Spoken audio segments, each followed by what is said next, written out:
it's scary. It's scary, but I'm willing to take the risk.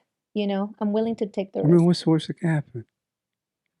I mean, there's a lot that can I happen, mean, but yeah, yeah. I mean, your bank account suffer. Your bank yeah, account will suffer. yeah. But I mean, I'm a woman of faith. So I'll do things. Just sometimes I'll just launch to do something without having the tools. I'll just launch and I'll figure it out. I'll Yeah. figure it out as I go. I'll get the tools eventually, but I'll just launch.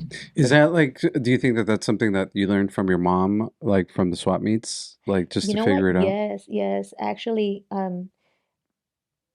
one time I went to go speak at a narrative event or something like that, and I said that it was funny how something that sometimes your biggest gifts come from something that you hated the most.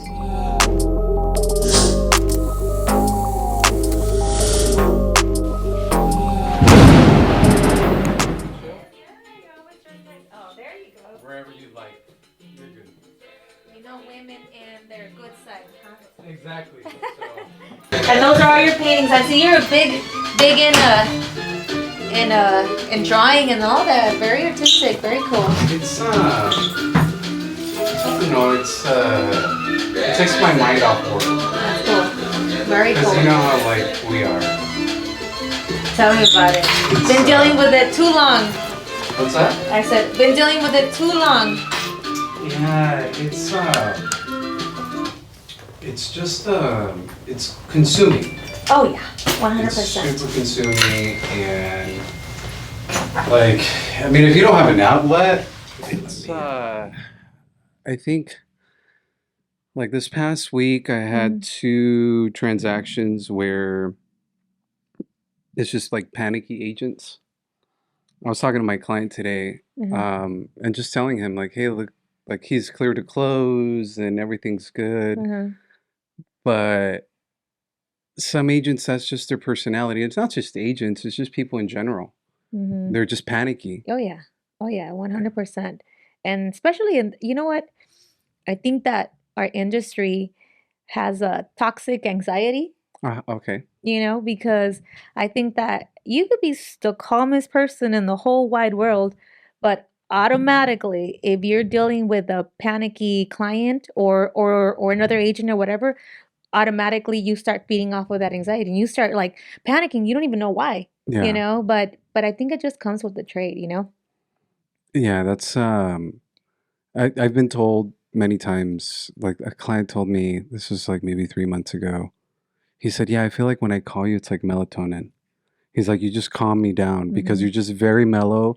And everybody else that I talk to, there's Mhm. like, I can hear the anxiety in their voice. Mhm. Mhm. And so I've learned that, again, it's something so simple where Mike would always tell me, when you start doing outbound cold calls, Mhm. stand up. Mhm.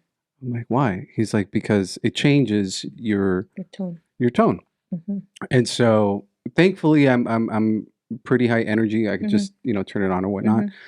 Mhm. But yeah, both agents. So, and it's funny because I'm in a thread of there's 3 agents in one transaction, and they're all fighting in text Oh my God, messages. you're giving me anxiety. I'm just kidding. No, they're Uh-huh. arguing and they're saying things, and Uh-huh. I'm just like, this is so unnecessary. Mhm. It's Mhm. just not Mhm. necessary. And what am I gonna do? You guys are arguing, like, all right, I'll let I you guys know. argue. I mean, Yeah. I'm just gonna close And it. I'm just, yeah, exactly. I think that our industry, you have to become like the peacemaker and the solution solver. A lot of people complain like, "Oh, real estate agents or lending, they make a lot of money." But you don't understand what goes behind it. You have to become a psychologist, a counselor, a problem solver, keep the calm keeper, the referee. You have to become all these things, and that's why we get paid decently, because you have to become all of these things within the transaction. It's what I tell agents. Look, like, don't worry about like collecting any paperwork. Don't Mhm. worry about going over numbers. Mhm. Just get me name and number. Mhm. That's all I need is a lender. Mhm. Because you guys are dealing with the home inspector, with the termite, with the other agent, with the photographer, with the appraiser. You guys Mhm. already have so much on your Mhm. plate. Mhm.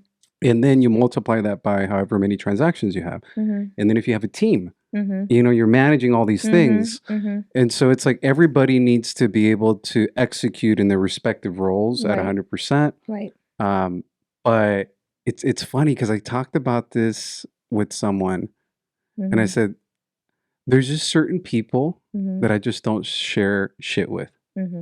meaning agents. Uh-huh. Like you're gonna get surface level. You're always gonna get transparency, but you're gonna get surface level because I know this particular person's personality. Mm-hmm. And if I say something, like Get it. they go into panic mode. Oh yeah. And it's like, no, no, no, no, no, no, no. Don't Yeah. call anybody. Stop trying Yeah. to Yeah. fix it. Uh-huh. It's my job. Mm-hmm. I'm taking care of it. We're on time. And so I've learned, and my mom would tell me this when I was young. Mm-hmm. She goes, you're brutally honest, Mm-hmm. like to a flaw. Mm-hmm. Like you say too much, Mm-hmm. and she was just talking about like relationships in Yeah. general, but also like applying it to business. Like you need to know who to share certain things with. 100%. Um, Oh yeah. so Oh yeah. And how you say it. yeah. I have a thing with my office. I know that sometimes when they come to me with a problem and let's solve it, and oh my God, the world's gonna end, and I'm like, okay, hang on. And I feel bad sometimes because I think that they expect me to react in a certain way, like, oh my God. But because we've seen it oftenly, you know how to just stay calm or whatever, right? But I have a thing in my office, and I tell people it's not it's a principle. It's not what you say, is how you say it. You can deliver like the worst news ever, but if you know how to say it, it's gonna be perfect, you know? And luck, anytime they come to me or whatever, I'm like, okay, hold on. How are we gonna tell? We're gonna tell the client that the world's ending, but we're gonna say it very nicely. And we're gonna offer a solution. It's like you say that, but then you offer a solution, right? We always have a solution, you know? It's I have friends that have worked in like mortuaries. Hmm. There's no good news, Right. right? Never. There's no good news. And some people that are outside of the business can say, well, you're selling, you're not being truthful, you're not being transparent because you're trying to sugarcoat it in a nice way. No. Hmm. It's just that if I'm delivering bad news or Hmm. if I'm delivering any type of news, like I have to come out with something, let's say positive in the end or a solution for the client. Hmm. This didn't happen, but we can do A, B, and C. Hmm. Hmm. And A, B, and C is better than our original route because of A, B, and C. Hmm. Hmm. Um, so yeah, it's Thomas Louis Zignow from Golden Empire Mortgage. He, Uh-huh. he was a sponsor today at WeRep. Okay. And that's one of the things that him and I have talked about, Uh-huh. where he's always coaching his team. You have to learn how to deliver bad news. Uh, I mean, and the thing is, sometimes it's not even bad news. Hmm. It's your own interpretation of how someone may take it. Hmm. And like 9 times out of 10, they take it in stride. They're just Uh-huh. like, oh, okay, yeah, like Yeah. no problem. Yeah. Yeah. But one of the things, it's like, let's say a home inspection. Uh-huh. So both you and I know that a home inspection is always bad. Right. There's a bunch of shit on a home Right. inspection, Right. even on new Oh properties. God. The house pretty much is falling. Yeah, It's falling. yeah, it's It's falling done. apart. Yeah. And so I have like newer agents that are panicking. I don't know how I'm going to tell them. I don't know how I'm going to. It's like, dude, don't Mm-hmm. just convey the information. Mm-hmm. Don't transfer your energy Mm-hmm. to the conversation. Mm-hmm. Advise your client and let them decide. Exactly. Exactly. So Exactly. Get out of your head, because you play like you role play by yourself. Oh my God. And I tell them the same thing. I'm like, just get out of your head. It's all here. What's the worst that can happen? They're gonna tell you, I don't want this house. And let's go to okay. the next one. And I said, don't become emotional or attached to anything, to the house or to the transaction, because that can happen. And if you learn how to detach from situations, you're gonna be just fine. Well, it's like uh, people who are nurses and police officers, Mm-hmm. right? They literally see death Mm-hmm. every day, Every day. every day. Yet they have to come home and they can't bring that home. Mm-hmm. And obviously, yes, some of them do. Obviously, yes, like like on Friday, I don't know who I was talking Mm-hmm. to, because of those 4 agents, Mm-hmm. right? It was just in my head. Because I was shooting a podcast, Mm-hmm. and before the podcast, like I'm getting text messages and they're arguing and they're, doing all their mumbo jumbo. Uh-huh. And so did the podcast, and then it hit me Uh-huh. after the podcast. So it was like Uh-huh. 1:30 in the morning. I couldn't sleep. I'm outside in my backyard. And that's when I was able to let go. Mm-hmm. Like, okay, I'm gonna enjoy my weekend. Mm-hmm. It's done. It's over. Like, put the pieces together of why this person's saying this to this person and this agent. And the funny thing is, like one of the agents in one of the text messages said, uh, I know your lender can't fund by Friday. I know your lender can't close by Monday. Mm-hmm. So, You. about us. Uh-huh. So it funded today and it's recording Monday, Mm-hmm. Mm-hmm. right? But it's just funny to me, like the things people say, it's like this animosity. And I actually talked to his escrow company. Mm-hmm. Obviously, he's a listing agent. Talked to Mm-hmm. his escrow company, and his escrow company is just saying so many bad things about About. him, Uh-huh. about the agent. Oh, wow. And that's his escrow That's his company. Okay. escrow. So his escrow company is saying bad things about him, and they're like, this is just so weird that the Mm-hmm. things are happening. And part of her thing was, I don't think they're being truthful with you, Mm-hmm. because there's an up leg. Yeah. Well, come to find out, on the up leg, they're not approved.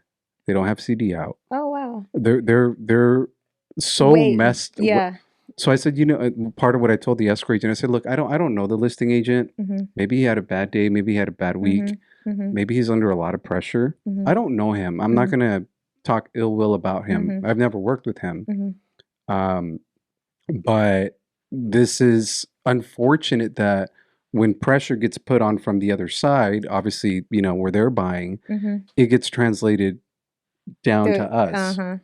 And Exactly. and so part of that is understanding people. And like that conversation where I was talking to my client today, um, sometimes when I call people, it's just an assumption, like, why is the lender calling me? Mm-hmm. Mm-hmm. They Like think something's wrong. something's Yeah, bad. yeah. Uh-huh. And so one of the phone calls was last Saturday. Call listing agent, and like, what are you calling me for? What's wrong? What happened? Uh-huh. No, nothing happened. Super defensive. Yeah, very Uh-huh. defensive. Nothing happened. I'm just calling to give you an update, just to Yeah. let you know we're on schedule. Everything's smooth. Everything's going good. Uh-huh. But it's just like their immediate reaction, and it just tells me that's their personality. Mm-hmm.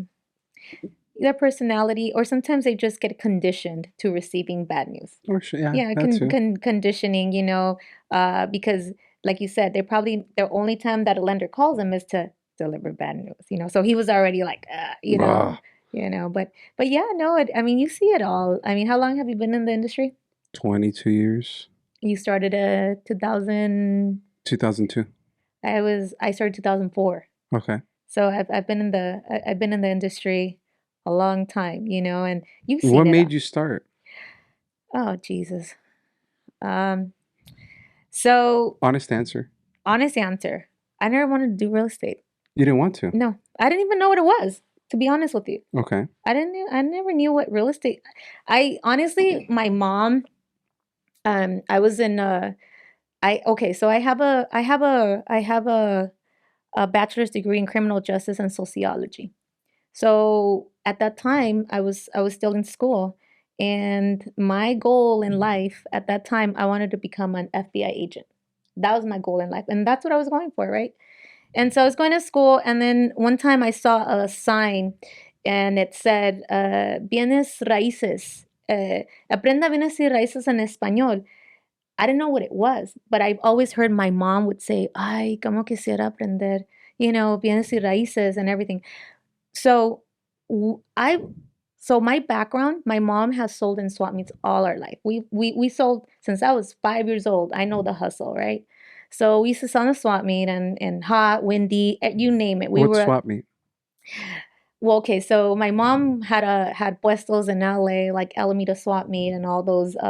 Another one, and then we sold at Pomona Swap Meet. We sold in Indio Swap Meet. We sold in Fontana Swap Meet, Rubido, you name it, Paramount Swap Meet. We sold everywhere. What did your mom sell? To make it worse, lingerie for women. Yes. We sold That's where I get all my lingerie. lingerie. We sold lingerie. You know what the worstest part was? That when it was windy, I hated going to the swap meet. Okay. I hated going to the swap meet when it was windy because when it was windy, the underwears were all over All the the place, calzones all were the everywhere. calzones. And then I would hate, people would be like, Señora, le volan los calzones. And I would hate that. I would get so mad. I would get so mad. And here I am running under, after everything, you know. But anyway, my mom wanted to get out of that life. You know, my mom wanted better, you know. So I saw that sign one day, and I was like, "Oh, that's what my mom has always talked about." So I got her the number, you know, I got her the number, and my mom called. And yeah, sure enough, they started to bring her in. She started going to some trainings and stuff like that. Next thing you know, she was like suited and booted because she was gonna go get her first refinance or something like that, right?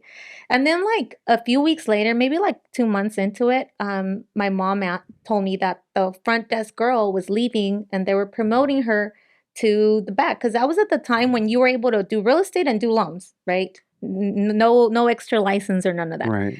So the girl was going to get promoted to do loans in the back, and they needed somebody in the front. And I said, okay, but I can only work part time because I'm going to school. Yeah, that's fine. So I started working in the front desk. I had no idea what I was doing. So I used to price loans. So I started in the lending, like with the loans. I used to price loans for all the agents and all that stuff. So anyway, long story short, um, about a year into it, one of the loan officers there um, wanted to open up his own office, his own firm or whatever. And he's like, hey, do you want to come and be my right hand? I'm going to need somebody with me and I'm going to go open my own thing. And I said, all right, let's go. Right. So we open it up actually in Grand Terrace. We open it up. And then we waited a year. The building I'm at right now, my office, I didn't open that office on my own. It was that guy. And we waited in Grand Terrace a whole year so that that building can finish being built, right? Because we were going to be the first tenants in there. So we waited a whole year and production was going. When times were good, but when anybody used to qualify and everything, right? Back in that time. So anyway, we waited a year and then he had agents and he had people, a lot of people working under him, including my mom. So when we got the keys to this new location where we were at, um, he called me one day and he's like, you know what? I'm out. I don't want to do this anymore. And I was like, okay. He's like, the office is yours. And he left me like just hanging. He just left me there. And I was like, okay, what do I do? I have a lot of people that were working for him, and then including my mom. So by that time, my mom was basically like out of the swap meet, right? I was like, my mom can't go back to my mom. My mom's doing good. My mom can't go back. So I was like, you know what? I'm going to figure this out as I go, and that's how I've been doing since.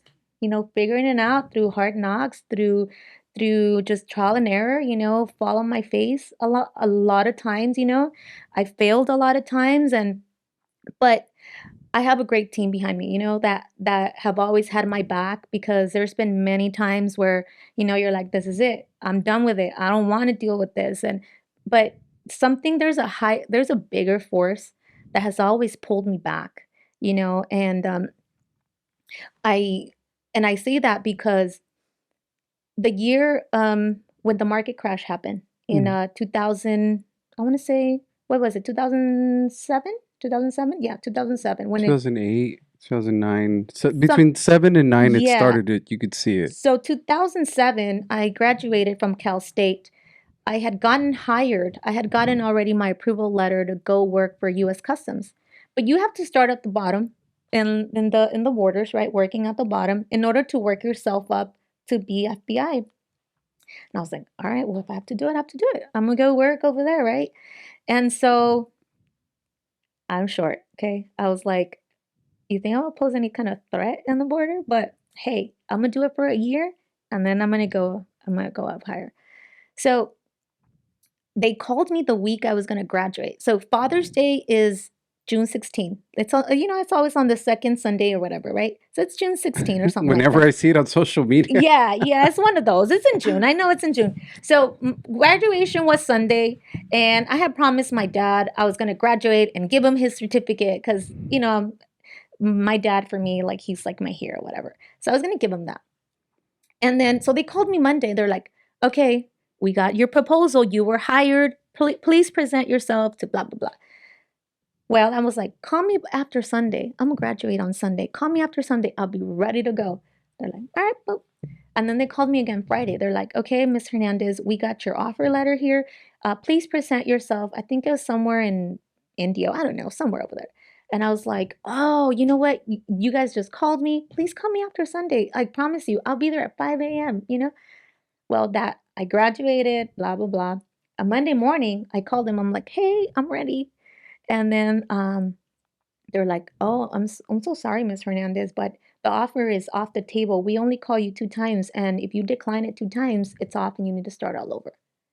So that was my first thing. I was like, oh, what? But I was making a lot of money at that time in real estate. I was like, let them keep their job. I'm making a lot of money over here, right? Well, 3 months later, the market started to crash. And that's when I was like, no, what did I do? No. And then I started making calls. Hey, my recruiter, hey. And I started all over. I went to go take the test again. But for some reason, always something happened that I didn't make it, that I wouldn't make it. I tried 2 times. And those 2 times, something would always get in the middle of it. And I didn't make it.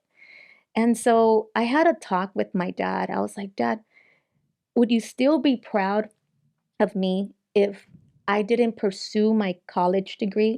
Because as a first generation here, your parents they come to this country so that you don't have to work as hard as them and everything, right? So I was like, will you still be proud of me? Would you think that he's like, look, he's like, I don't care what you do in life. As long as you give it your 120%, I'll always be proud of you. So that I was like, all right, well, I'm going to stay here and I'm going to give it my 120%. And I've been trying. I don't know if I give it 120%, but dang it, sometimes, it's so exhausting that I'm like, this must feel like 120% because I feel like I can't go anymore. Like I want to quit. It's it's tough, man. It's a tough industry. It is. It is very tough. And I mean, I don't think obviously people who are not in the business, they don't understand, right? They see surface level stuff, right? Mm-hmm. But for you to get that dumped on you at like an office like that, it's what happened with my tattoo artist, Mm-hmm. where the shops are going, and then some of the people just said, "Hey, we're out, we're Mm-hmm. bouncing," Mm-hmm. and it's like figure it out. Yeah. And now it's not I'm an artist. Now you're a business owner, Mm-hmm. right? Way different mindset. You're not a producer. 100%. Mm-hmm. Sometimes you're a managing producer, but it's like you're a Right. producer, but then Right. now you're also responsible for so much Right. more.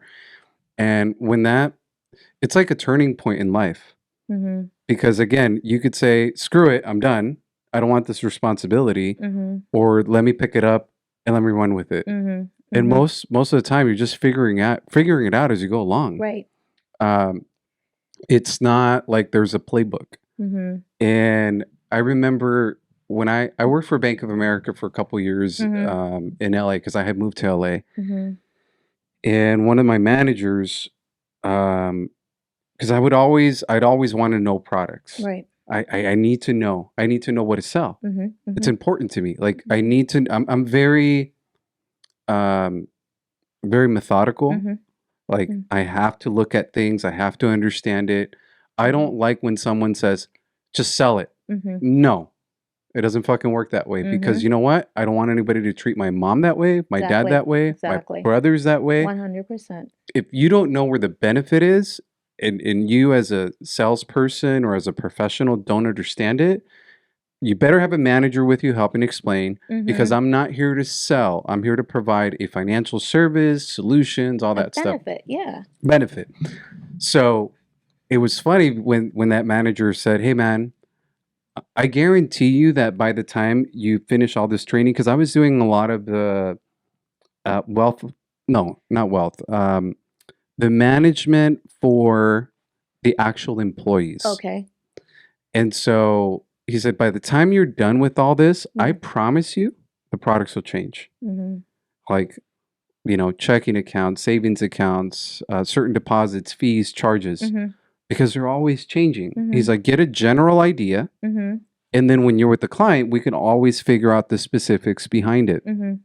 And it was kind of like, again, part of our business. You learn enough to figure it out, and then you have a team to support you. Mm-hmm. You Mm-hmm. pull in resources, you make phone calls. Mm-hmm. I don't know everything. Like, as long as I've been doing this, like, if someone were to ask me, like, well, what's the max loan limit in Kern County? Yeah. I don't know, dude. I'm I gonna don't. go. I'm gonna pull it. Look for it. Yeah, Yeah. I don't. I don't Uh-huh. like. I don't remember that shit. Yeah. When I was young, Maybe. I, Yeah. I I tried. I Mm-hmm. really, really tried. But the Mm-hmm. older I've gotten, the more I've understood. Don't take it home with you. Mm-hmm. You have to learn to let it go. You did your best. Um, certain things you have to memorize, certain things you don't. Mm-hmm.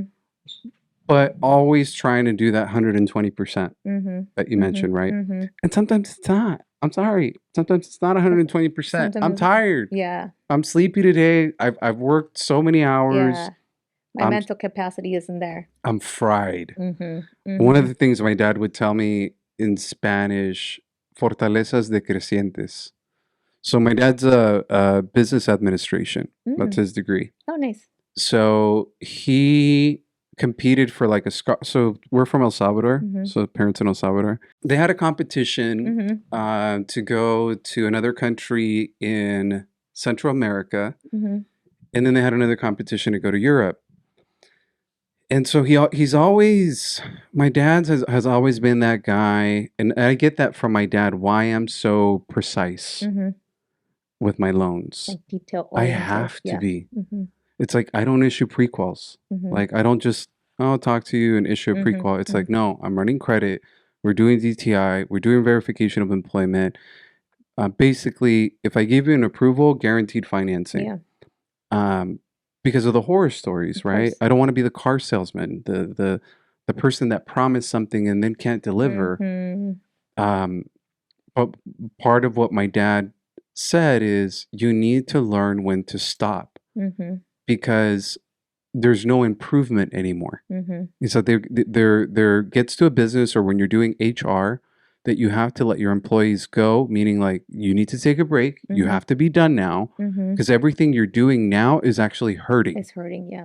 Um, and so it's hard because no one manages you. Mm-hmm. Mm-hmm. No one tells you to stop, Mm-hmm. right? And at the end of the day, someone tells you to stop. You don't have to listen. Right. Right. You're your own boss. Right. Right. You wake up when you wake up. Exactly. You You clock do what in you when you do. clock in. Yeah. Yeah. So that's sometimes what again that 120%, it's like okay, I gave 120% today because tomorrow, like for example, yesterday, um the my brother's madrina, Mm-hmm. so she saw me until I was 5 Okay. and she's visiting right now. Okay. So when she saw me the other day, she came to the office with my mom, she started crying Uh-huh. because she's known me as like Oh, she started crying because she saw you now she grown. Yeah. Yeah. grown, Okay. so like all the memories of like, you know, childhood. Yeah. Um, and she's been here for maybe about a week. She's staying like Mm-hmm. a week and a half. Mm-hmm. So I knew what my schedule looked like. Like Mm-hmm. I planned all my appointments, all like the closings, like what the girls do. Mm-hmm. But yesterday, 3 o'clock, I left the office. Mm-hmm. I'm done. Mm-hmm. Like This is because I know that I gave 120%. within that time. So what made you want to do podcasts? Just for fun? People are interesting. Just for fun? Yeah, people are interesting to me. So what I see a lot of times Mhm. is people's fear Mm-hmm. of being on camera. Mm-hmm. Um, they're just afraid to put themselves out there. Mm-hmm. Obviously. Yes, I'm one of those. Well, no, you're not. Um, but I have no fear of the camera. You know, I think it has to do a lot with whether a person is an extrovert or an introvert, right? Mm,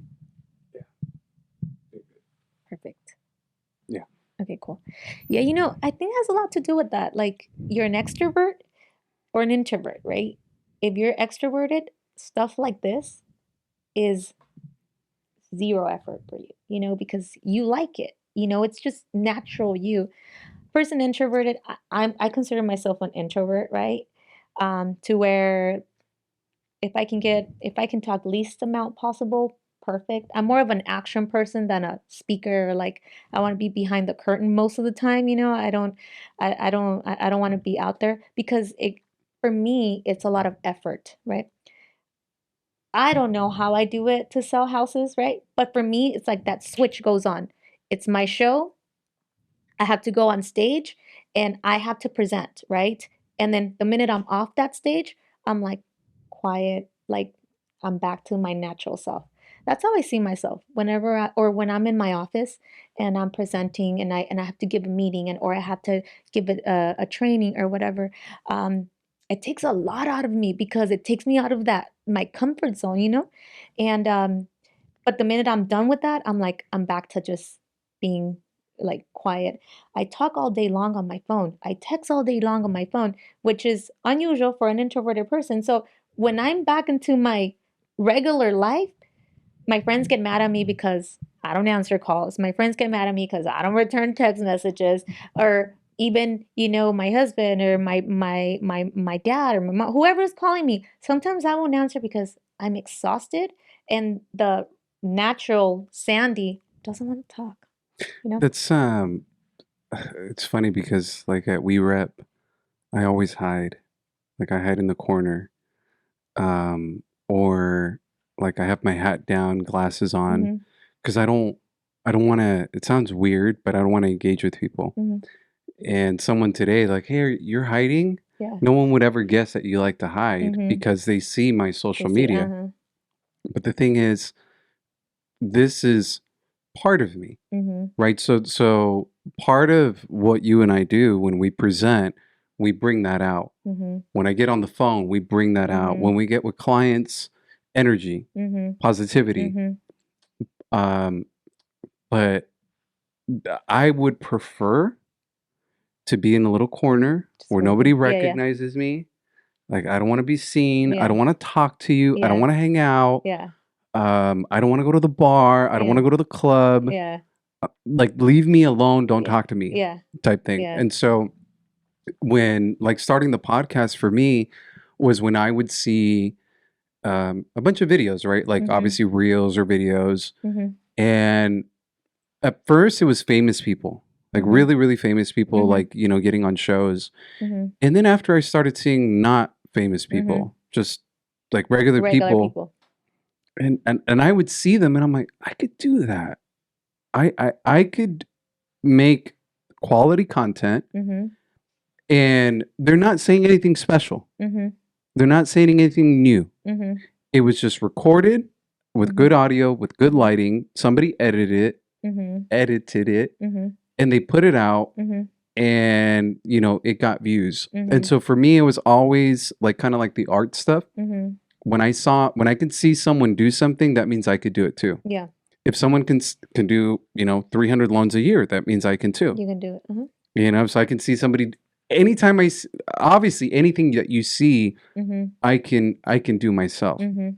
And Mhm. so part of it for me, I've always had an interest in film and music, photography. Like art. Yeah, I Mhm. love it. I Mhm. love just people being so creative. Yeah. Like I just enjoy it. Mhm. And so then I said, I could create that Mhm. and I can do that for people, Mhm. right? Because sometimes people don't see the value in themselves. Mhm. And it takes an outside person. Let's say, like, if I'm talking to you, right? Mhm. Like, oh man, she said all these great things already, right? Like, you went down one path and then you went down another path, Mhm. as far as your Mhm. career, Mhm. conversations with your parents, love your kids regardless of what you do. Mhm. Like, you just start listening. And that's just part of, like my mom's teaching to me, like growing up. If you don't listen, then you're going to have problems, Mhm. and selling. Mhm. You listen, Mhm. That's and most of it is. that's all it is. Mhm. And or how you speak to someone, right? Mhm. Like how do you deliver Mhm. news? You cannot speak to everyone the same. Right. So if you have an engineer, you talk to them a certain way. If you have a housewife, you talk to them a different way. Mhm. And it's not that you're not being truthful. It's Mhm. just you're understanding where they're at and you're meeting them there. Mhm. So same thing with the podcast stuff. Mhm. Mhm. Um, and then it's fun and they go viral and people are like, "Oh my God, I can't believe you put that together for me." Uh-huh. So it's always in service of others. That's awesome. That's awesome. That Congratulations on that, because you really take your time to get to meet people because it's very rare when people are interested to genuinely meet somebody. It's always like, "Oh, I'm meeting you because I want to do business with you. I want to do this with you. I want to." But it's like if you're like, "Well, I just want to meet you." That's really cool. Yeah. it's and again, like people ask me questions and they've it's like I've seen so many podcasts or I've seen so many reels or so many things Mhm. where they're just like very businessy, Mhm. very just focused on business and all this. It's like, no, man, there's more to you than just business. Right. Way more to you Of than just course. business. And Yeah. so and there's no ulterior motive, Mhm. Mhm.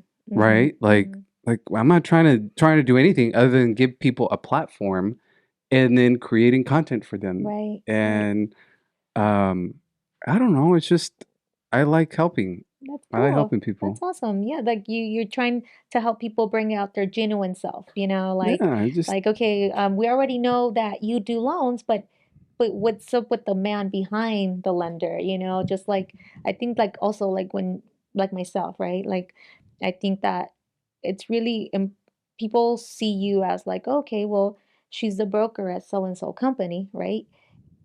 And she's done it and she's been there X amount of years, but they a lot of people don't know the behind who's behind, right? And that there's a woman behind it, right? That I'm also a daughter, that I'm also a wife, that I'm also a dog mom. I don't have children, but I blame my agents for it. I tell them, you know why? Because I've been babying all you guys for like 20 years, so you guys are all my children. So but I met your dog. you met my dog Walter, Yeah, yeah. So very he, handsome. yes, he's my handsome dog, my first love behind before my husband. And then so, but a lot of people, what I feel it's a lot of us women in the industry, right? Um, we don't speak about how sometimes maybe now it's easier, but when I started, it was very hard as a woman to do this man dominating type of business, which it was, right? So you as a woman, you had to pretty much turn that switch on, that tough switch on, that tough switch on because now all around you, it's just guys, it's just men. So when I started in the industry, there was hardly any women in a position like of a broker. It was mostly men. So I felt sometimes out of place because I'm really young and having to like turn on that switch and having to call the shots when I'm just a mocosa, like I'm young. I'm young. So I think that as being a woman, it's hard because you have to be careful not to be not to be so strict because then you turn into a bitch.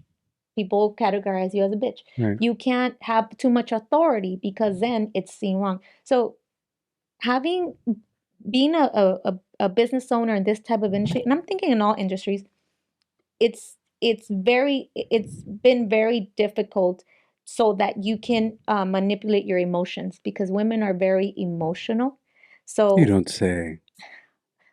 a breaking news, we are very emotional. So and I think managing your emotions and then being a in a position of of power or authority or whatever, it's hard. It's really hard. It's when I started, it was a lot of men, Hmm. obviously. Hmm. A lot of men on the lending side, Mm-hmm. and mostly men still on the. I would say probably back then I would see maybe like 50-50. Well, no, Mm-hmm. more men as agents, Mm-hmm. definitely like all men as brokers, Yeah.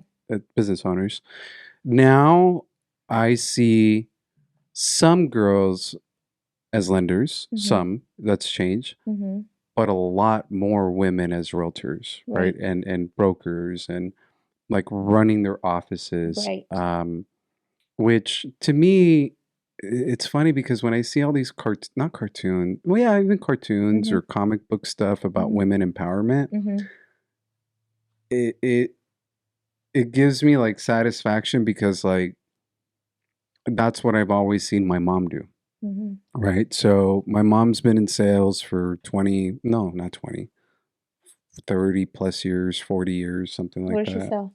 Well, now she's just done. Chill. Uh-huh. Yeah, she's done. But like, if my mom wants to sell, she'll like, oh, I need to make some money. I'll sell some pupusas. And they'll I'll do sell it some real pana. quick, They just huh? do it real quick My mom's because the she's same an way. entrepreneur. Uh-huh. She'll figure it out. Uh-huh. Like, you just figure out how to Yeah. make money. Money's there.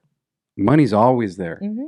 Just got to figure out how You to just get have it. to get it. Exactly. And so I've always, someone asked me like, when did you start public speaking? I was like, dude, my mom would do hotel conferences, and she'd bring me up to the front, and I'm like, speaking in front of like hundreds of women. Mm-hmm. Um, and she was a sales director, and she's done, talleres, like Yeah.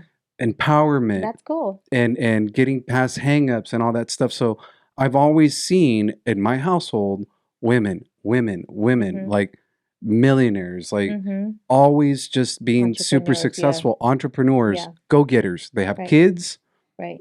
The husbands stay home. A lot of those husbands stay home because their wives are just like, The hustlers, like the breadwinners, "Mm," the movers. and that's okay. Mm-hmm. It's like at the end of the day, it's like if you're the husband wife or what, housewife, so it would be house Husband, husband, no, the house husband. house husband. Uh-huh. Like there's so much work to like feed the kids, dress the kids, do their homework, make the food, all these things that like traditionally are done by Right. women. Right. And then they're hustling and they're Uh-huh. grinding and they're working. So yeah, if a guy does it and they're supportive and like that's what they want to do, like cool. I couldn't do that. Right. That's just not in my personality. But when I see these cartoons now, Mm-hmm. or I see these comics, it's like where women are powerful. Mm-hmm. And I think about like my nieces, I'm like, man, that's so cool that they get to grow up Mm-hmm. seeing that that's a possibility. That's a possibility. Not that they'll be a superhero, Right. but Right. that they can do That it. they can do it. That there's other things that you can do besides maybe just like traditional that that you just kind of stay home and stuff, which Yeah, is great too. Hey, if you want to, if you sure. want to, that's awesome. Like, hey, To each their own. yeah, 100%. But I don't remember who I was talking to, and I was like, you know what? The whole woman empowerment and all that movement that's it's amazing. It's amazing. I love it. I just don't really like the word empowerment because I tell people, I'm like, I, as a young entrepreneur, women in a men dominated industry, I never felt powerless. Mm. And I'm like, I think it's more of an awakening because women have always been powerful, they just didn't know it. So when you say empowerment, it's like I'm giving you power. But why am I giving you power? We've always had it. Perspective. Perspective. Perspective, you know yeah. and so I love what's going on, like this whole empowerment and awakening, right? Because it's giving rise to a bunch of great entrepreneur women, right, that are so admirable, so I applaud that. I really really do applaud that because it's just brought an awakening, and eye-opening. Hey, you can do it, heck yeah. My mom's been so strong. My mom's been like the hustler, the go-getter, the Okay. fighter. My dad, no. My dad's like Chill. 100%. Yeah. But like I've talked about, like if we were to go to the ocean, to the beach, Yeah. my dad would stay in the sand Mm-hmm. and he would always call us back, vénganse, vénganse. Mm-hmm. And my mom would be the one, vénganse, but like get in the Get in water, the water. jump in the Uh-huh. water, swim, run, like cállate, golpéate, levántate, límpiate. Like, go fight. Yeah. Fight. Like, my mom is always like, it's never like, I can't. Yeah. It's always, how can I? How can I? How do I figure it out? How do I do it? Or just Whatever you launch want, it. you can Yeah. have. Yeah, exactly. And it's unfortunate, I think, that, again, not everybody's family is like that. Right. Not everybody has a mom that maybe they can look up to that maybe has that in their background, Mm-hmm. or a friend, and they have to. So, like, if you don't have it in, like, let's say your immediate circle, Mm-hmm. where Mm-hmm. else do you see it? Right. So you have to see it somewhere. Right. Right. And so it's nice to see. It's nice to see all of that stuff, Yeah. you know, And happening. that's cool that you have your mom, that you had your mom that, would tell you actually go, go. Who cares if you fall? Who cares? Because, a lot of families, like I said, when you're first generation here, like they kind of put their kids in a bubble because they're afraid. They're afraid that, that something's going to happen to them, that they're going to fail and stuff like that. So that's awesome that you had that.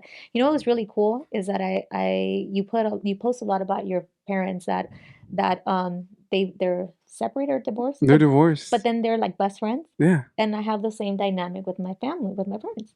My parents, split many years. Well, I was older. I think I was already 25 when my parents split, right? But it's crazy. Years later, and they're the best friends, and we get to like hang out for holidays and everything else, and I'm like, wow, this is great. I think they have a better relationship that they did back then, right? Same. And it's like, people change. That's one of the things, like, sometimes I think about, like, relationships, like when you're younger, and this is my opinion, maybe you have an idealistic view of what a Mm-hmm. relationship is. Mm-hmm. Um, together forever, and it's all puppies and rainbows Right. and all that good stuff. Mm-hmm. But you don't know what happens after you've been with someone for 20 years. And the other part is, you will also change as a person, Right. and they may change as a person. Right. And so I know a lot of friends that have some weird relationships, Mm-hmm. with their wives, Mm-hmm. or with their girlfriends, or girlfriends and wives and husbands, and all this, Mm-hmm. weird stuff. Mm-hmm. And when I was younger, I would judge it. Mm-hmm. I'm like, that's not that's not That that's doesn't not sound right. normal, Yeah, that's man. uh-huh. Now that I'm older, it's like, okay, that doesn't work for me, but I also understand that that may work for you. And I Mm-hmm. respect that, Mm-hmm. because I genuinely don't know what the fuck you've Right. been through. Right. And whatever you tell me is not always 100% the Right. truth, Right. because you're always painting it from your perspective. Mm-hmm. And so, even like with my parents, like growing up, like now, they still like argue like friends. Mm-hmm. They still Mm-hmm. fight like friends, but Right. not never like, my parents were never parents to yell at each other. Mm-hmm. Never parents to curse at each other. Mm-hmm. Um, my dad has always said, like, once you cross that line, it's very hard to come To back come from. back. Mm-hmm. So don't let, even in personal relationships, don't let someone cross the line. Not in a bad way. Mm-hmm. Like, don't, like, I'm not saying get in a fight with them, Right. but you tell someone, hey, that won't fly. All right. Let's respect each other. Blah Right. blah blah. Right. Uh, the yelling, the screaming, anything. Once you start crossing that line, it's a slippery slope. Mm-hmm. Mm-hmm. And so now, like with them, they're funny. They're funny. They're just, It's fun to they've watch. known each other for their whole lives. Yeah. Like, and just like with the friend, like if you have a friend your whole life, you're probably going to disagree on some shit. I know. Yeah. You're not going to agree on everything. You're not. And then only you guys know like inside jokes or Mhm. like something funny about each other. And then it's kind of like you start making fun of each other. And it's Yeah, just funny, it is. So now for you, congratulations on your new office. Oh, thank you. Thank you. When did you guys open up? A month ago? Well, we opened up no, November. September 15th was our in-house type of launch thing. So we went into the world as a C21, And but our grand opening, and you're invited, I got the invitation. November 2nd at 2 p.m. from 2 to 4 or 2 to 5, something like that. Yeah, so that's November 2nd, our big official one. The ribbon cutting. I always, you know what? I always wanted to cut a ribbon. Yeah, I've, like when they come out. yeah, when they come out, I always wanted to, never have had an opportunity, you know. But I'm like, I'm excited. I'm excited to cut a ribbon. That's really And cool. yeah, yeah. That's really cool. And so it's the same team that you've had this whole time, or obviously you've added and Yeah, I some have mean, there, gone. believe it or not, there's some people that have been with me since the beginning. You know, I've been in that office since the end of 2005. I've been there, and people didn't know where Bloomington was at. Where's Bloomington? I'm like, if you don't know where it's at, don't worry about it. Just think Fontana. It's Fontana. So, but a lot of people that been with me since day one, they're still there, and we've watched each other grow, and it's the most beautiful thing because we've watched each other grow into different stages of our lives. You know, I have people that were there very young, and now I've seen them develop into husbands, wives, and now parents. You know, and watch their kids grow. You know, it's really cool, and that's why I call my office my family, because literally that's what it's been for me. It's been maybe my first home. You know, that's what I know, and the people in it, and I've learned how to develop relationships outside of just business to truly care genuinely for my people. You know, and I think that that's why we've been able to have this really nice office atmosphere. You know, our culture. I've always told them, I'm like, you know what? You can go anywhere and find the best of the best, maybe the best technology, whatever you call it. But I promise you that my culture, our culture here, that we always fight for here, is very unique. Very unique, you know. Well, that's one of the things that I get phone calls. Recruiting you, I'm sorry? recruiting calls. Oh, those are like daily text messages and phone calls all Yeah, the time. yeah. No, but like people that I know, Mhm, and they ask me about different offices. mhm, Oh, I'm considering going with this broker or this mhm, broker or this. But like, mhm, what do you think? mhm, Like, honestly, at the end of the day, it's culture. mhm, That's what you mhm, got to focus on. mhm, Like mhm. culture and like the relationship that you may have with the support team that's there. 100%. Because you can always go to another office, negotiate higher splits, and all the monetary that Mhm, comes with it. mhm, But some offices are hand-holding offices, mhm, right? Where they're there with you, they work with a lot of new agents. Others are raw, raw, raw offices, which a lot of mhm, motivation, but a lot of very little education. mhm, Some offices are a lot of education with mhm, no rah, rah, rah. mhm, mhm. So you got to figure out your specific What you want. personality Mhm, because there is, I mean, yes, there is a bad office, but 9 out of 10 offices are really good offices. mhm. 9 out of 10 brokers are really, really good brokers. Mhm, mhm. You might not vibe with the culture, you might not Right, vibe with the person right, because that's what you got to look for. right.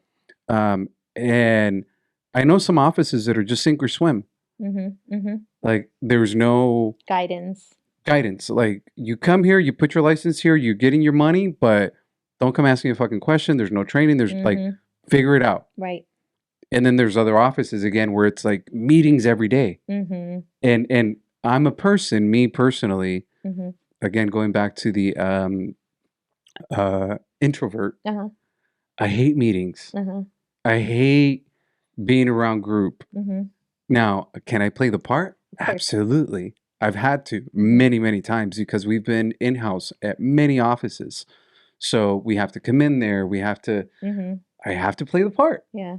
but it's not my feel good You're right. stuff.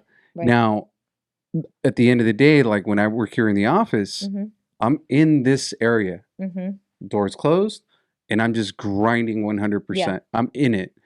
If someone needs help, I'm available. Someone needs my attention, I'm Mhm, available. That's where you have to learn to work in group, mhm. right? But my natural thing is Just by that yourself. Yeah. Yeah. alone, and it's understanding yourself. I think at the end of the day, sometimes you feel bad. I felt bad that I was kind of selfish Mhm. because, like, man, everybody else likes to be together. Is there Everybody, something wrong with is there me? something fucking wrong with me, dude? Like, why I Why always am want I to be always alone? always, yeah. But I had to understand. It's like, no, there's nothing wrong with you. Like, I just have a different drive. Right. Right. Like I have a different drive, and there's nothing wrong with that drive. Mm-hmm. Um, but I also have to understand that not everybody's like me. Right. And as a manager, you have to understand how your employees get motivated. Mm-hmm. So some people run towards goals Mm-hmm. and some Mm-hmm. people run away from pain. Right. So if you're trying to motivate someone by goals Mm-hmm. and by being in group, it's like And if like pushing them, and some people don't function like that. they don't, Their level of functioning, you have to approach it a different way, you know? it's like clients. Yeah, like lights, exactly, exactly. But again, that's a skill that our industry teaches you. You profile, you learn how to profile people, and you learn how to put them in little groups in your mind. Like, okay, no, that they work better like this, and they work better like that, you know? Yeah, So you have to. You yeah, have to. It's yeah. I've had some friends that have had some difficult times Mm-hmm. in their lives, Mm-hmm. and the way that I've gotten through to them Mm-hmm. has been very stern, Mm-hmm. drill sergeant, Mm-hmm. and almost like a dad. Mm-hmm. Like like no nice words. Like Mm-hmm. you're getting the like a very, very harsh talk Mm-hmm. because I know it works with them. Mm-hmm. I know that person, I know their personality, and I just gotta lay into them and I see them react. Mm-hmm. With other people, if I do that, they'll immediately start crying. Yeah, or That they'll shut down. they'll shut Mm-hmm. down and it's just not gonna work. Right, So yeah, the industry provides you the knowledge if you're willing to learn it. right, right. Um, so now that you have this new office, um, like what are your plans? Like what do you plan to do now? Oh my God. Well, first of all, I always joke with my team, and I'm like, guys, take advantage of me. I'm here for the next 10 years because I'm gonna retire in 10 years. So I have it all over like my vision wall, like 10, 10, 10, 10. I'm gonna retire in 10 years. That's what I say, but I highly doubt it. So what I want to do, obviously, it's we expanded, and obviously we're trying to grow the team, you know. So we want to do that, and we want to expand. I want to expand elsewhere, right? So that's the goal right now. You know, we just want to definitely expand from Synergia, right? Let that little fear aside because you know sometimes fear really sometimes actually all the time fear is what gets in the way. You know, that's the separation between growth and not growth. So we want to definitely not just grow here, but expand elsewhere, like different cities, you know, because like I said, it was fear and then having the right people. And like I've always said, you know, it's not me, it's who I hire and who I have working with me, and I have a great team, you know. So I so pretty soon you guys will see something stuff happening next year. So That's really hopefully, cool. It's yeah. really exciting. It's scary but exciting. Yeah, yeah, yeah, yeah. Yeah, it's you know, it's scary. It's scary, but I'm willing to take the risk. You know, I'm willing to take the I mean, risk. what's the worst that can happen? I mean, there's a lot that can I happen, mean, but yeah, yeah. I mean, your bank account suffer. Your bank yeah, account will suffer. yeah, You know, but I mean, you know, I'm a woman of faith. You know, so I'll do things just sometimes I'll just launch to do something without having the tools. I'll just launch and I'll figure it out. I'll yeah. figure it out as I go. I'll get the tools eventually, but I'll just launch. Is So that like, do you think that that's something that you learned from your mom, like from the swap meets, like just you to know what? figure it out? Yes, yes. Actually,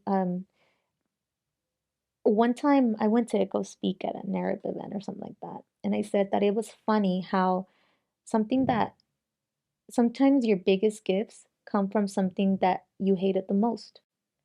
And like for me, I hated going to the swap meet because I hated talking to people. I hated like just I not that I hated talking to people, but I hated to sell. Like I was shy. And and I just hated waking up early and I didn't know I had to be there, blah blah.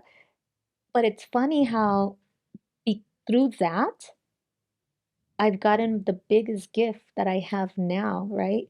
Which is knowing how to sell, the patience, the hustle, you know, what it takes to just keep going, you know, what it takes to just being consistent. Because we sold SWAT for years. You know, I think we started at 5 and we stopped selling probably till I was like maybe 21 or something like That's that, a or long 20. time. Yeah, that's a long time.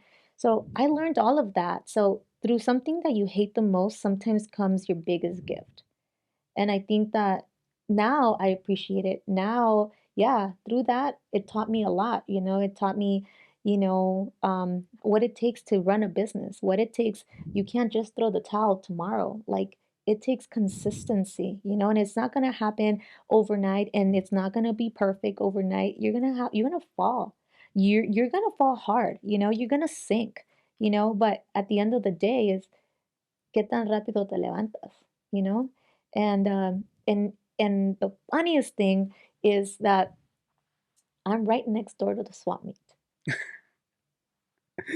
You know, it's funny. I got these over here at the swap meet. You did? Yeah, Which my Nike one? Cortez. These I'm pretty sure I got at the Fontana swap meet. Okay. The last pair of Cortezes I had, I got them at the Slauson Swap meet. swap meet. Um, my wife beaters, my Uh-huh. muscle shirts that I Uh-huh. wear, Uh-huh. I get them at the swap Yeah. meet. Yeah. We used to sell those. What's funny is I went and bought some Pro Club because they're Uh-huh. Pro Club. Because those are the only ones I like. Uh-huh. I don't like any other wife beaters at all. Like, They're longer lasting. yeah, and they're Uh-huh. just super Yeah. thick. They fit perfect. They look good. Uh-huh. I could rock them like Yeah. just like a regular shirt. Mm-hmm. But what was funny is that I recorded a video that I went to the swap meet and then I bought them, right? Mm-hmm. And somebody responded on one of my DMs. They said, "That lady sells my merchandise." Uh-huh. And I'm like, "What's your merchandise?" Mm-hmm. And they're like, "Female lingerie." Ah. So same thing. Yeah, The yeah. little chonies, They're right there. Uh-huh. yeah. Yeah. So it's Yeah. at the swap meet they just have different things. They just there's Yeah, different things you there. find everything there, and and when I stopped going to the swap meet with my mom, right? Because I was going to school or whatever, I was like, God, I'm never going back to the swap meet. No, heck no, because I'm going to school because I don't want to sell at the swap meet. And now it's right next door. But it dawned to me, I was like, I know why I'm right next door to the swap meet. I was like, it's here to remind me and to keep me humble, It's you you know know? what? It's all those little things, right? So like um part of what I think about, and I know this sounds weird, but whoops, I'm gonna eat my microphone. So if rewind when we had to wear those boots, Mm-hmm. right? So you had to wear those boots like 200 years ago, Mm-hmm. right? Those cool looking boots Mm-hmm. because there were no tennis shoes. Uh-huh. So 200 years ago, um, this was the Wild Wild West, Mm-hmm. Mm-hmm. right? And if we needed to eat, we needed to go hunt. Mm-hmm. So sometimes when I leave my house, I think I need to go hunt. Mm-hmm. That's my job as a man. Mm-hmm. I gotta go hunt. I gotta go make the money and I Mm-hmm. gotta figure it the fuck out. Mm-hmm. And it doesn't matter like how many rejections I get. Right. I don't care about my ego. Like my ego is out the door. Mm-hmm. Like put it in a little box, lock it up because this little ego is so irrelevant to the fact that I have to provide. Mm-hmm. And a lot of us in this industry are just like, I don't want to door knock. I don't want to make that Right. call. Or I don't want to do this. Or I don't want to do that. And it's like, I mean, what's the alternative? There's no secret sauce. You just got to do the work, Mm-hmm. right? And so, like for you, obviously, and it's funny how the things that we appreciate now that we're older, it's like, damn, I learned so much. Uh-huh. So, like, I think about my dad, about how I would get him to do my projects for me, Mm-hmm. right? A lot of times, and he would bust out a ruler and he would plan things out and just super Yeah, yeah. methodical. Well, that's how I am now. Mm-hmm. And then I also think about my mom, about how she always figured out a way, like with numbers Mm-hmm. and with business and with Mm-hmm. motivation and how to Mm-hmm. speak to people. Mm-hmm. So part of my job as a lender, not only am I speaking with clients and the underwriters and how do I schmooze them Mm-hmm. and how do I get things through, Mm-hmm. but how do I get it through with processing to Yeah. pull something Uh-huh. versus something else Yeah. or with an agent. Uh-huh. And it's always circling back Mm-hmm. to making that connection. Mm-hmm. sometimes, I mean, me, I'm very aware of it. Mm-hmm. I don't think sometimes people are, where I've asked questions to people like, "Hey, did your previous job help you in what you do now?" Mm-hmm. Oh, it has nothing to do with it. And it's like, yeah, it It has does. all to do with It it. all, you learned, but you haven't given yourself the opportunity to really dig into how it has helped you. Mm-hmm. Um, so yeah, I think definitely the swap meet, definitely the sales, definitely your mom being an entrepreneur is that it's just a go getter, Uh-huh. and you have to figure it out. And Oh even yeah. your dad, Yeah, the my encouragement of the schooling stuff, right? Like the first generation, and then loving and accepting you, regardless of what you do, regardless of what. Mija, Mm-hmm. as long as you're You trying. do good. Yeah, like, and doing good is relative, right? It could be anything. Yeah. It could be anything. You know, it could be anything. But to my dad, even if I do bad, Where are your parents from? my parents are from Mexico. My dad is from Guadalajara, and my mom is from Mexico City.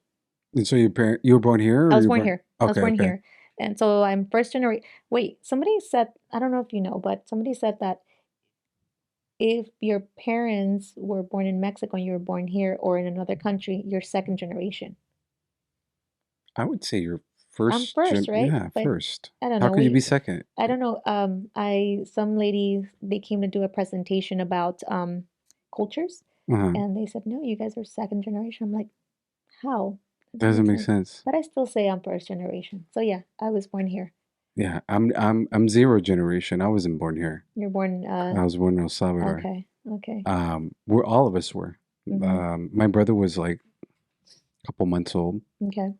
Um, but it's did your parents in Mexico have businesses also, No, or no, how did that even come about for them? no. Well, my parents met here.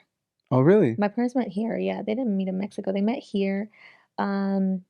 Super young. I want say maybe like 20, 19, 20 years old, right? At work. You know, when they come here, they come to work. Like my parents probably just did high school back home and just came here to work.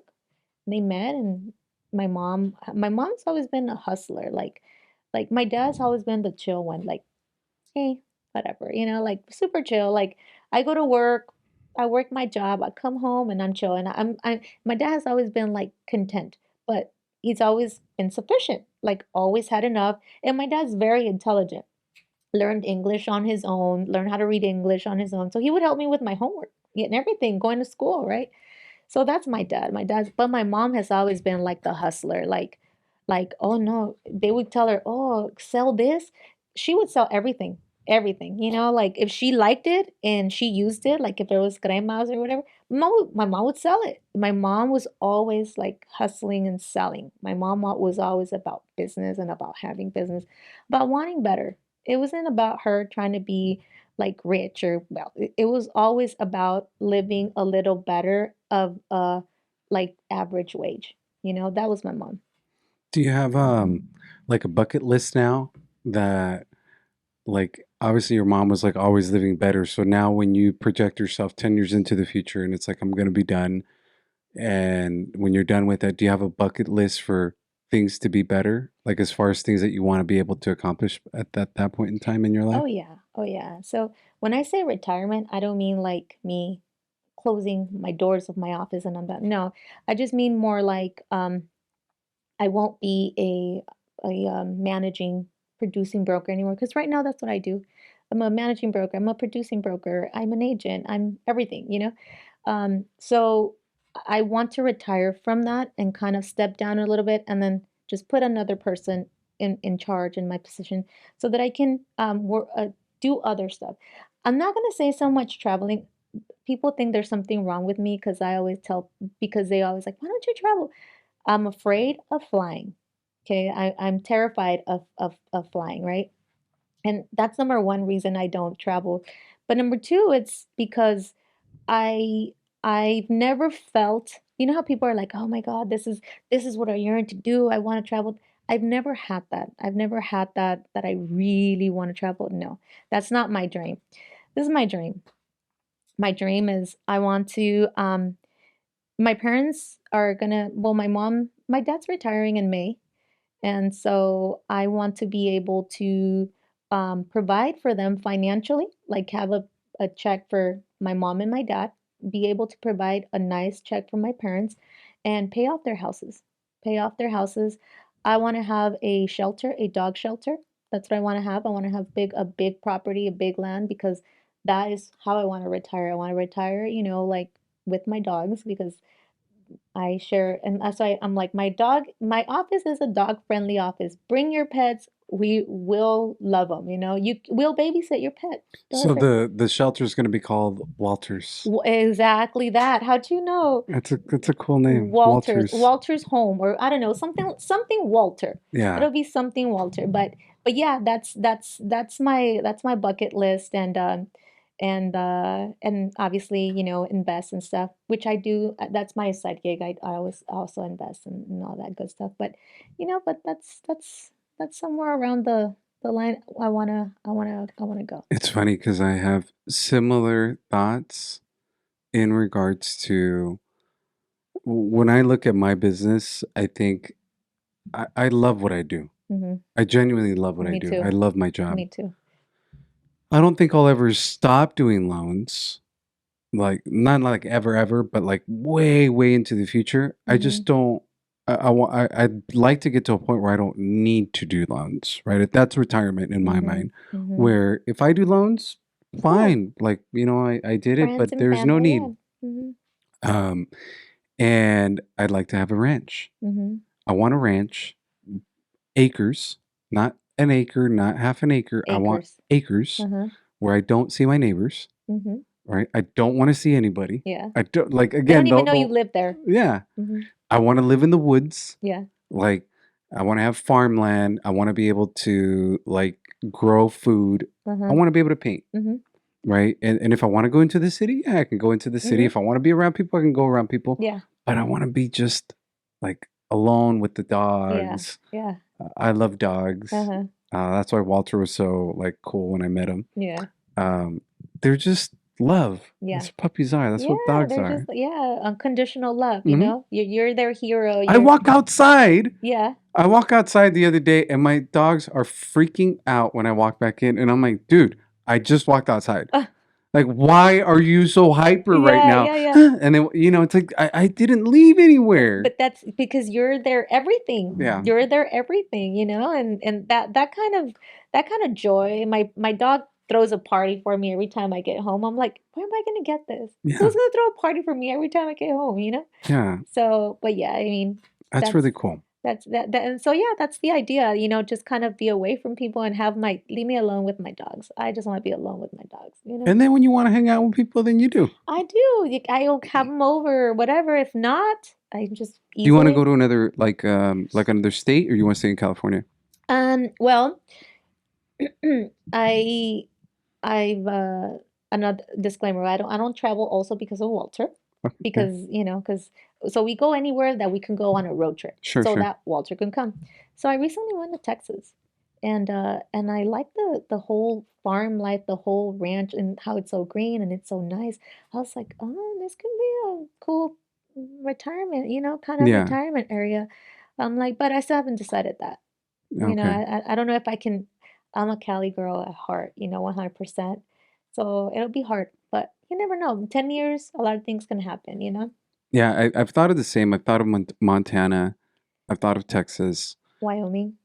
Yeah, just middle nowhere. Yeah. But then the other part of me is I've also, I go to Crestline, I go up in those Mm-hmm. areas. Mm-hmm. There's plenty of desolate area there, and Mm-hmm. it's far enough away Mm-hmm. where it feels what I've enjoyed about vacationing Mm-hmm. is that life is slower. Mm-hmm. And Mm-hmm. so up there, it feels like you're in a different Yeah. place. It's just so rushed here. Yeah. Like you're just bombarded, bombarded, Right. bombarded. And so when I go on vacation, obviously, I try to go to. I don't go to, not anymore. Mm-hmm. Like, when I was younger, sure, I wanted to be in the limelight and Mm-hmm. around a lot of the I noise. think everybody did. Yeah. Yeah, now it's like, where's it quiet? There's this really cool place Uh-huh. in San Diego. Uh-huh. So there's Coronado Beach, And across Coronado Beach, there's this sleepy little town. Mm-hmm. So there's a gas lamp Mm-hmm. district Mm-hmm. where everybody loves to go Everybody's like, party. uh-huh.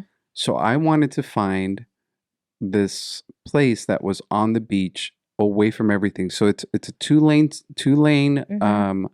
tiny little town. Okay. There's like a restaurant, there's a bar, there's like when I say restaurant and bar, it's like a restaurant and a bar. Uh-huh. Uh-huh. And then a couple blocks down there's another just like little dive places, Mm-hmm. Mm-hmm. vintage stores. Okay. Okay. But I'm talking about like Upland, downtown Upland, Okay. Okay. Like vintagey, like, vintagey, quiet. yeah, yeah. No one's out partying. That's cool. You Maybe just till 6 p.m. You'll see mhm, people. That's cool. quiet. There's a little basketball court and the beach. It's like a signature something, but the point is that the hotel is right on the beach. Oh, okay. So like when you walk out, like you just It's walk right on the there. beach and That's you're right awesome. there, and That's it's awesome. quiet, and I love it. That's awesome. Um, Gone to places up north, so like above Santa Barbara. Okay. Oh, we love Santa Barbara. Yeah, so like Santa Barbara's quiet, right? Like Mm-hmm. there's a lot of quiet areas, there's a lot of fun areas, but Right. if you drive maybe like 45 minutes or Uh-huh. 30 minutes, you start getting into these areas that are very desolate and old. Uh-huh. Two-lane highways built Uh-huh. in I remember looking at like one of the streets, it's like this street's been here since 1818, Okay. super old, Mm-hmm. and there's nothing around Yeah. and except like just a winery. Uh-huh.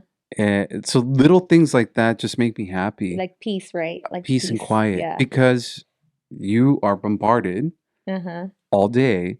And so I love that peace and Peace. Yeah. quiet. Yeah. So yeah, I think we'll see each other Yeah. on one of those ranches. Retirement. There you Yeah, go. we'll see each other in There you retirement. go. There. You also want to retire in 10 years 10 or years. shorter? No, I would say that for me, I would probably be 15 years. 15 years. 15 years. And Okay. it's funny because that's one of the conversations my tattoo artist and I have had. Mm-hmm.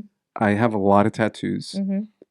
but obviously in our industry, if I walk into a meeting, like I Where they don't don't know show you. them. Where they don't know you. Uh-huh. Right.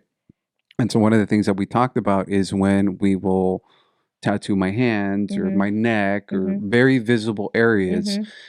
And part of the conversation is I still get judged, obviously, by the way I dress or, Yeah, of course. whatever. I'll take that Yeah, judgment. society is judging. They love it. Yeah, they do. But the hands, one of the things we said, either you have fuck you money or I'm retired. Uh-huh. Uh-huh. And so I'm like, if the age that we said is 50 for the hands, Mm-hmm. so it's like maybe 11 years for Okay. me, or 55 for the neck. Okay. So if I'm 55 and I don't have fuck you money, I've done You're something not. wrong. Yeah. But at that point, it's like I'm done. Like I'm already 55. Blast my cares? neck. Just do Just go everything. for Do it. it. I'm already an old man at that point in time. Uh-huh. Like I gotta be me. I don't need to show anything anymore. I, Yeah. Show out, like, be somebody else. I Yeah. don't have to be in. Yeah. So and How funny. the cool part about it is that my tattoo artist is the one that's like, all right, like we have a certain age Mm-hmm. or a certain goal Mm-hmm. because a lot of people go in there to try to get tattoos and they'll try to blast their neck Mm-hmm. and he will tell them like, are you sure? He just doesn't want the money because yeah, he can get paid, doesn't matter, but Right. you're literally changing someone's life. Right. Right. You just get something across your neck or on the side or whatever. Just because you felt out of emotion that day or whatever. Yeah. Yeah, so I was just there a week ago and I was still like, oh, I want to tattoo my hand so bad. He's like, you're not 50 though, man. Yeah. He's Yeah. like, you're He's not like, 50. relax. Relax, Hold on. relax. You got plenty more canvas. He goes, Yeah. we got your thigh, we got your back, we got plenty of other areas that we Uh-huh. can work on. But again, any other tattoo artist that wasn't interested genuinely in me as a friend, Mm-hmm. but all right, let's go. Like, Yeah. let me tattoo your hands. Yeah. Like, Yeah. You're just another person. Yeah. so Yeah. That's cool. When did you start getting tattoos?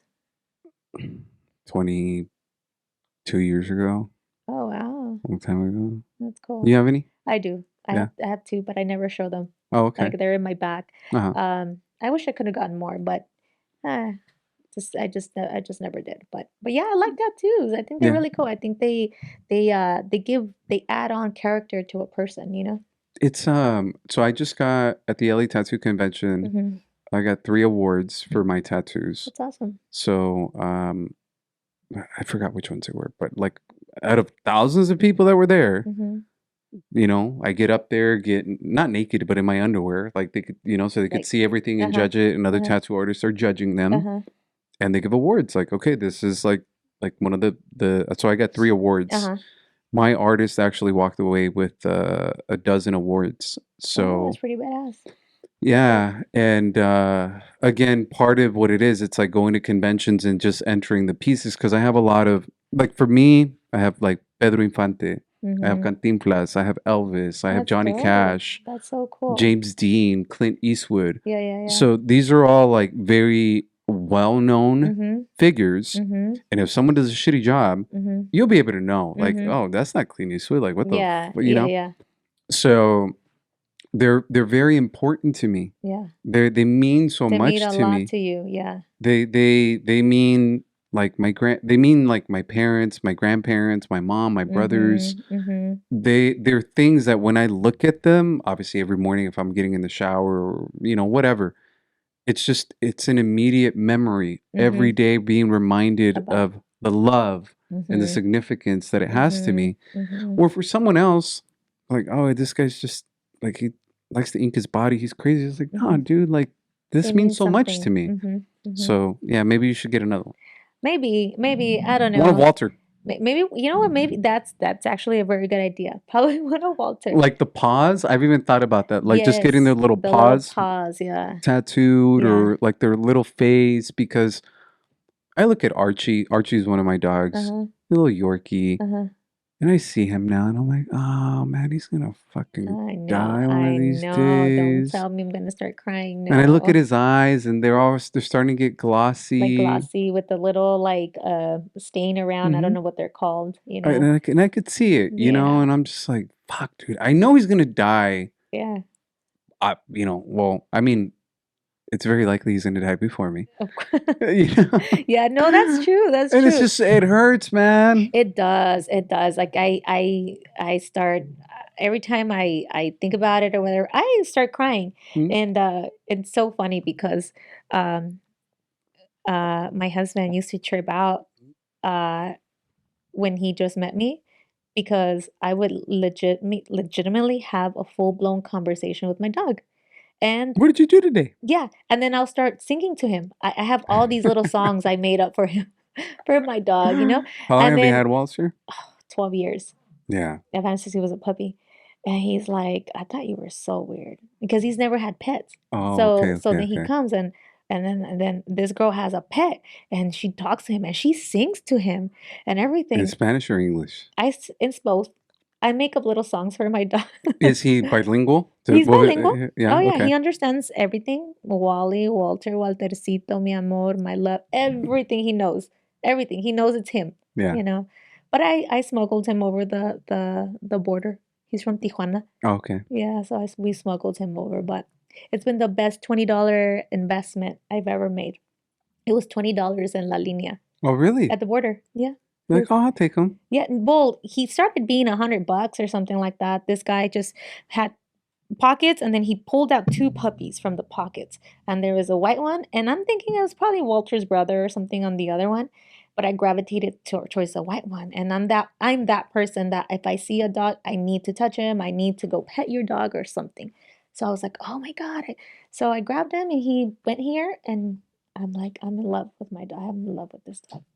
And he's so nice. He's so nice. But he, I tell him that he is my my rebound because when I got him, I had just gone out of a really bad relationship, really bad breakup, and it came right in time. And I think that's why I became closer to my dog because it was like a God sent little gift to me because I was hurting so much, and then comes this little dog, and it was perfect.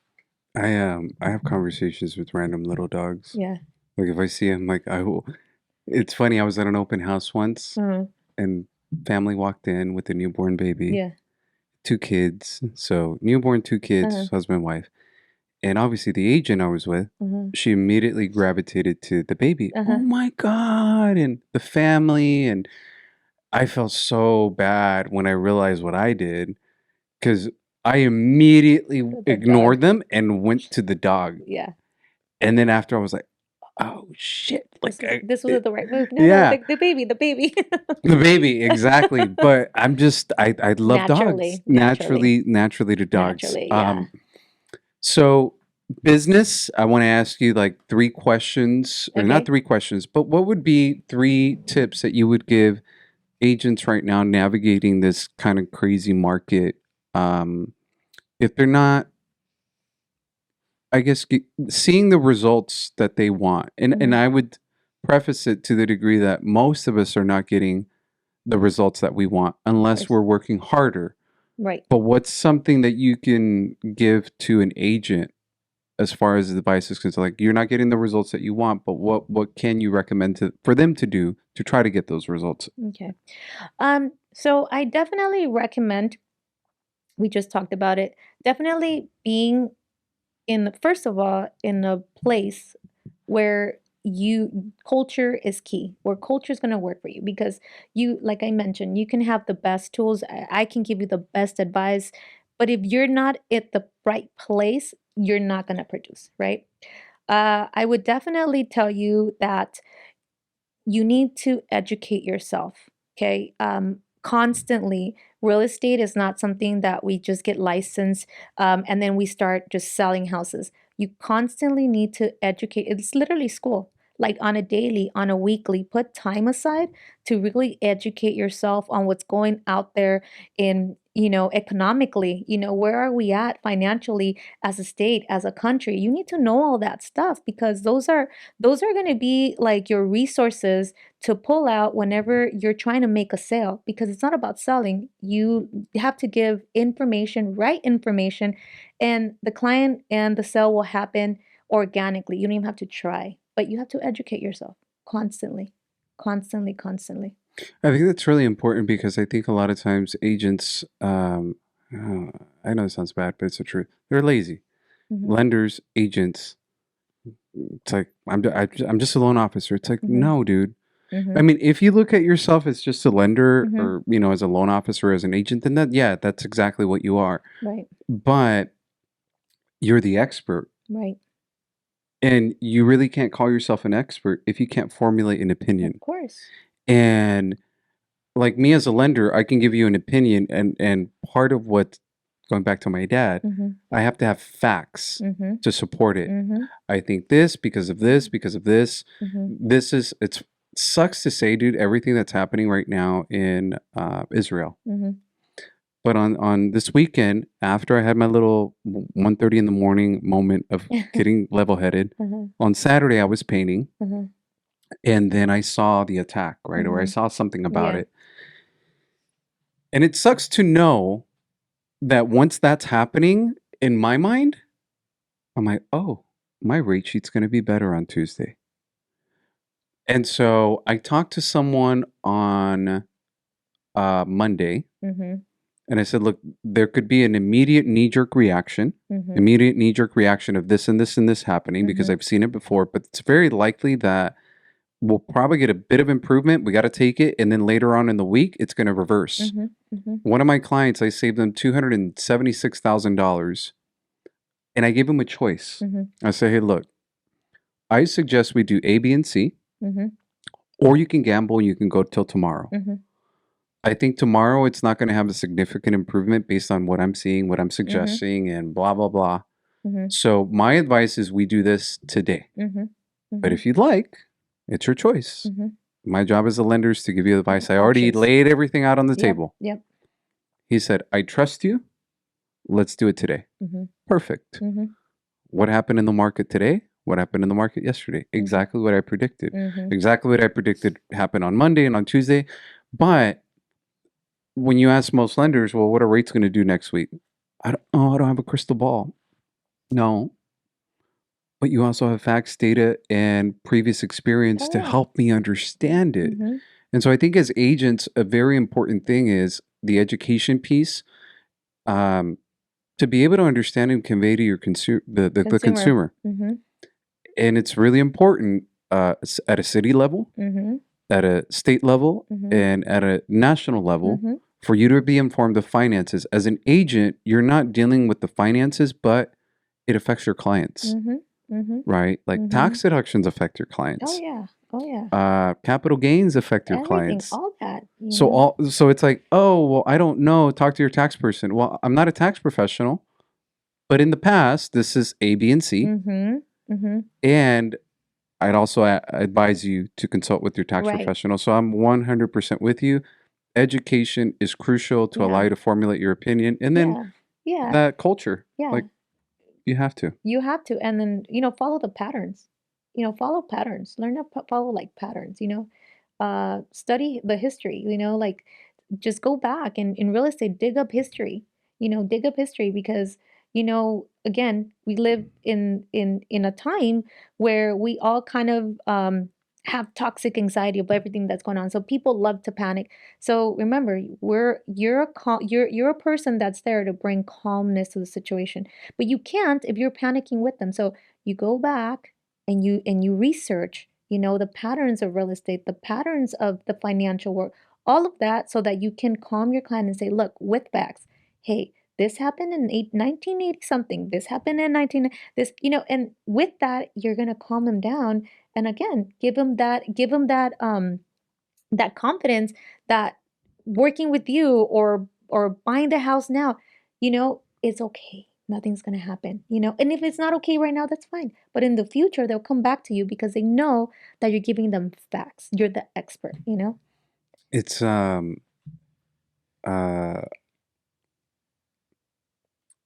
so you have a computer in your phone. Yeah. Obviously, so do I. Mm-hmm. Any one of your clients Mm-hmm.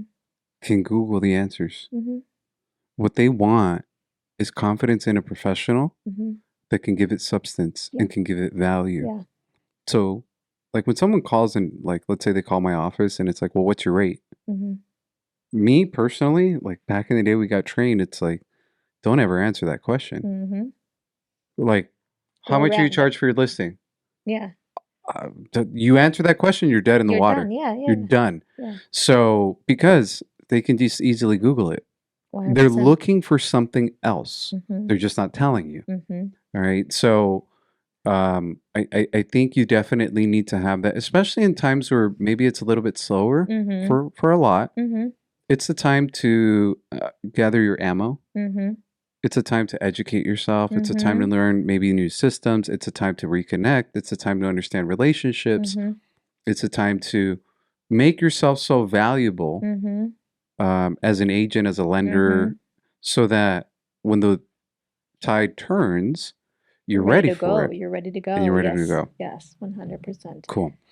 Lastly, and I want to apologize because this whole stupid camera thing. So I hope I got what I got you some stuff on It's there. okay. It's okay. Just what is it called? Just Photoshop it and do all kinds of Yeah, stuff. well, I'll try. Um, so I wanted to thank you Oh, you're welcome. for being here, for spending time with me, for sponsoring the event. You're welcome. Um, so you're helping us with foster children. And last time you helped us with homeless families at the Foothill Family That's Shelter. awesome. That's awesome. So I'm just, I love working with people or getting to know people that, well, I mean, obviously I didn't know a lot about you, Mm-hmm. but like you remind me of my mom. Like you remind me of, it's just like your getup, your outfit, it's on point. I'm like, dope. And then you're like the story about the swap meet, your parents. There's so much I can relate to, and I'm super grateful for the time and obviously everything else that you've helped us out with. And I'm talking about the Western real estate professionals, Mhm. but just as a person, thank you for being so kind. You've been so kind to me, and we haven't talked much, but the little that we've talked, you've been very nice. So I wanted to thank Mm. you. Oh, you're welcome. No, thank you. Thank you for inviting me over. Thank you for getting me out of my little shell, my little hole out in Bloomington. I really appreciate this, and I really appreciate that you give us the opportunity to be out there making a difference with you guys. Because sometimes if these opportunities are not out there, we're so busy doing life that we forget that hey, we can help. We can help out there. And thank you for, providing that avenue so that we can also be able to help. Teamwork. Teamwork, that's right. Next time I'll charge my damn camera. Thank you. You're welcome. Thank you. Oh, you're cold. I know. No, it's I have I suffer of low blood Anemia? Anemia, yeah, and low blood pressure and all that junk. But this is usual for me. But thank you. This is awesome. It wasn't bad. It wasn't bad. Was it bad? No, not for me. I mean, was it for you? No. It's cool. It's cool. Yeah? Yeah, it's cool. Thank you for making it feel very comfortable. Yeah. Yeah, I was very nervous. Like I said, I don't really get much like stuff like that. But it was cool. Yeah, I'll get I you always some- get invited to podcasts, and I would say no. Or can you come be a pen? No.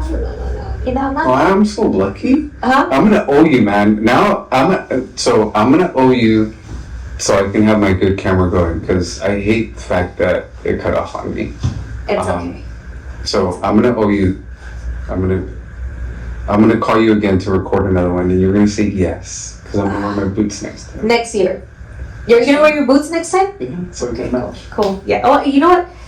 I'm a boot lover. Like I love boots. you go in my closet. I can wear boots all day, every day, but I wear heels. Because of work. But I get to wear my boots on Fridays. I get to wear my boots. Yeah.